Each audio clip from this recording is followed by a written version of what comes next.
宝今天突然着急下班了，看来木架对乐宝来说已经过了留恋期了，也可能是冬天到了，到了大熊猫所喜欢的季节，温度一下来，宝家全体成员都变得活跃了。乐宝转了一圈，发现这时通道门还没打开。乐宝围着园区走了一圈，来到了自己自动马桶上。这是乐宝在园区开发的最有用的工具，青团不会堆积，而且自己还看不到。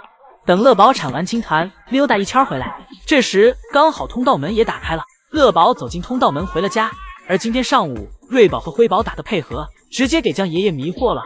辉宝在通道门口吸引着爷爷，瑞宝这在小亭子上大口大口啃着妈妈的胡萝卜，这波配合的默契，爷爷根本没发现。此时瑞宝正在啃爱宝的胡萝卜，而辉宝这波也只是无心之举，单纯想跟爷爷玩耍一会儿而已。瑞宝这里大口大口啃着胡萝卜，现在瑞宝的牙齿发育的越来越全，胡萝卜被瑞宝啃了一段时间，明显有在变小。一会儿，瑞宝看到辉宝来了，小眼睛直勾勾地盯着辉宝的动作。瑞宝熟练地将胡萝卜藏进嘴巴里，打算将其带走转移阵地，但是胡萝卜太大，根本藏不住。不过好在辉宝好像没有注意到瑞宝嘴里的胡萝卜，兜兜转转了一圈。辉宝离开小木床，去到了小亭子上。辉宝走了，瑞宝这里又可以放宽心吃了。而爱宝此时正在小亭子上吃竹子，一时半会儿应该也吃不完。就这样，瑞宝今天独自享用了一整块大胡萝卜。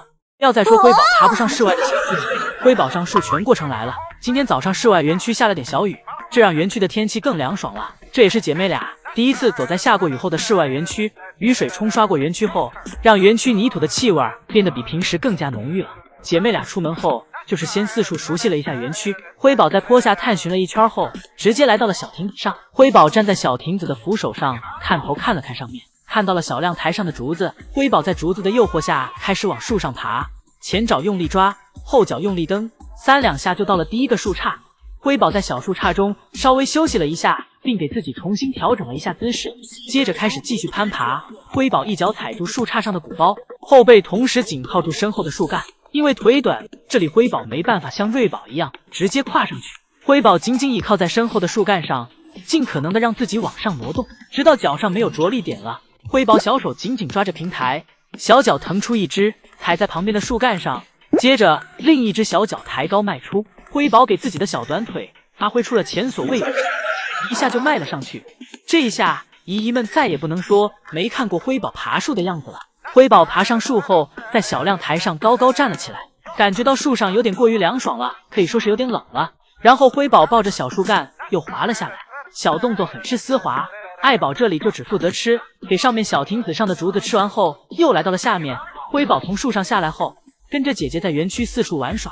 突然辉宝听见通道门口传来动静，辉宝意识到是爷爷要来了，辉宝赶紧跑回来。这次直接给辉宝激发出了前所未有的潜力，这动作丝滑到瑞宝看了都得拍手叫好。辉宝不想下班，心想躲在树上爷爷就够不着自己了。而这时瑞宝却主动的走了回去。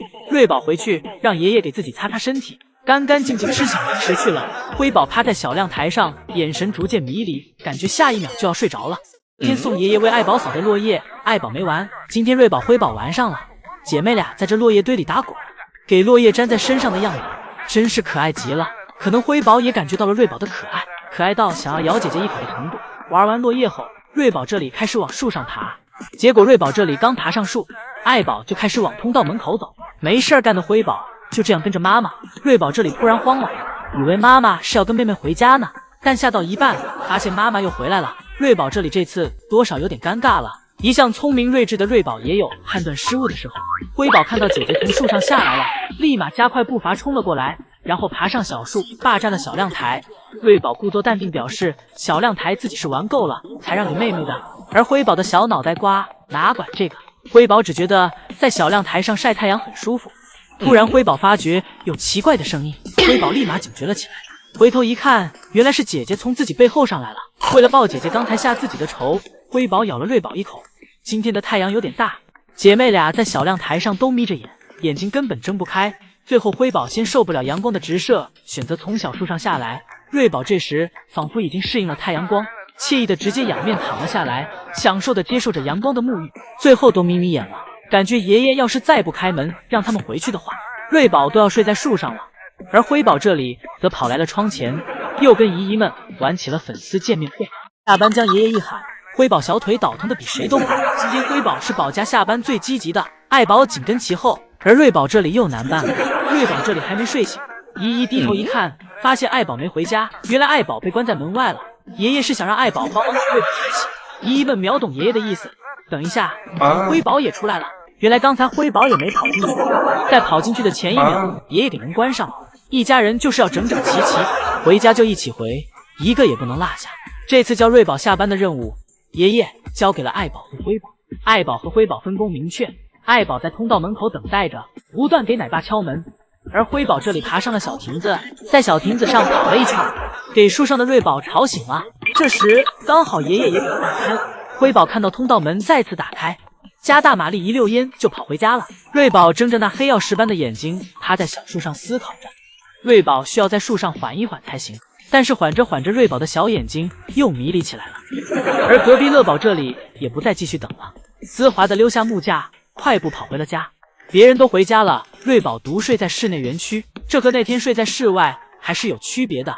在室内毕竟有恒温空调，瑞宝不会睡冷，不会感冒，就是又要麻烦宝家今天在班的14名饲养员陪着瑞宝再多加会班。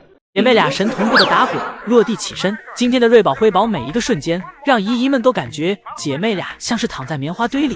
上午室外玩耍完，下午老宋头又给姐妹俩弄来了一根大竹子。今天给瑞宝辉宝忙的一天下来都没怎么好好睡觉，全在一块。这晚上回家一定能不吵不闹的睡个好觉。上午出室外园区后，瑞宝一直在试图点燃妈妈的怒火。瑞宝大早上的就想挨揍，好在今天爱宝心情好，根本不想理会瑞宝。瑞宝要是大早上挨一顿揍，怕是今天又要生闷气到晚上。瑞宝为了让自己冷静一下，走进了小泳池里，让身体降降温，使自己理智一点。一会儿爱宝吃饱了起身要走，瑞宝这里立马跟上。当姐妹俩踩到落叶上后，顿感柔软，忍不住的打了个滚。辉宝脚滑溜下了坡，一下撞在墙上了，给自己脑壳撞得晕乎乎的。重新爬上来后，辉宝也走进了泳池里。辉宝也打算用冷水来让自己清醒清醒。姐妹俩这下都湿透了。一会儿回家后，有爷爷忙的了。今天是老宋头值班，给姐妹俩擦完身子。老宋头给姐妹俩拿来了一根大竹筒，小竹子瑞宝辉宝已经见怪不怪了，这大竹子瑞宝和辉宝还是头一次见。姐妹俩抱着大竹子互不谦让，都表示是自己的。瑞宝辉宝这个样子太可爱了，盛熙阿姨这里也忍不住拿出手机进行了拍摄。瑞宝一分神，竹筒被辉宝抢走了，瑞宝立马起身开抢，但作为头脑担当的瑞宝看到两个饲养员都在，想着或许会有小零食吃，瑞宝上前示意老宋头和姨母不要只拍，偶尔来点打赏。瑞宝期待了半天，但是老宋头和姨母都没有任何的表示。辉宝这里也等半天小零食了，同样的也没等到。最后辉宝甚至都玩够了，放弃和姐姐争抢竹筒，走去了小木床上。今天的老宋头和姨母有点不讨瑞宝辉宝喜欢，因为姐妹俩没吃到小零食。别喂了，别喂了，嘴巴里面都要放不下了。在宝家有一种饿了，叫做姨母觉得你饿了。辉宝左手拿着胡萝卜，右手拿着竹笋，屁股后面还有一块更大的竹笋。盛熙姨母让姐妹俩敞开了吃，表示不够还有，给辉宝手里塞得满满的后，盛熙姨母给藏在小树桩后面的瑞宝拖了出来，并将大竹笋放在瑞宝身上，让瑞宝别忘记吃。姨母刚忙完瑞宝，而辉宝这里又给胡萝卜扔地上了。盛熙姨母给辉宝的胡萝卜拿去饮水盆清洗，就在姨母清洗胡萝卜时，辉宝懂事的坐了起来，面朝着姨姨们，这让两个爷爷一时摸不着头脑。两个爷爷怎么教都教不会，居然到了盛熙姨母这里，自然而然的就给学会了。而从姐妹俩啃咬竹笋的样子来看，姐妹俩现在已经可以自己进食一些竹笋和胡萝卜以及这些比较软的食物了。辉宝这里没一会儿就给竹笋啃去了大半。果然有些事情就得让女生们自己解决，女生理解女生，不会难为彼此。一会儿姐妹俩吃饱，又给依依整起了活。瑞宝此时看到妹妹上树，于是也想爬上去玩耍。辉宝看着姐姐这架势，以为是来揍自己的呢，手上的竹笋都吓掉了，急忙阻挡住姐姐。而瑞宝则给自己挂在了绳子上。瑞宝趴在绳子上的模样和小龙女，而且不得不夸赞一下瑞宝的平衡能力，在绳子上平稳得很，根本不会掉下来。等瑞宝想下去时也很是轻松，就这样抓着前面的小树轻松给自己摘了下来，动作一气呵成，简直不要太丝滑。